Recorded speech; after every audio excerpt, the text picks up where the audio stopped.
বিশ্বনবী তিনি মানুষের হৃদয়ে আশা জাগান। আমরা মানুষকে ভয় দেখাই, ঠিক কিনা? আমরা ইসলামকে এমন কঠিনভাবে উপস্থাপন করি, মানুষ ভয় পেয়ে যায়। বিশ্বনবী মানুষকে ভয় দেখাতেন না, তিনি আশা দিতেন, ভরসা দিতেন। কানা রাসূলুল্লাহ সাল্লাল্লাহু আলাইহি ওয়াসাল্লাম ইযা বাআসা আহাদান মিন আসহাবিহি ফি আমরিহি কানা ইয়াকুল বাশশিরু ওয়ালা তুনাফিরু ইয়াসসিরু ওয়ালা তুআসসিরু।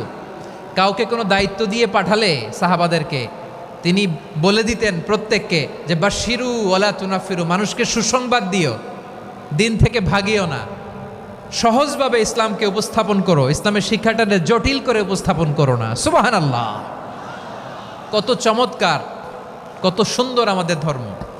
তিনি বলেছেন সহজ করো, কঠিন করো না, সুসংবাদ দাও, মানুষকে দিন থেকে ভাগিও না। সুবহানাল্লাহ বলেন।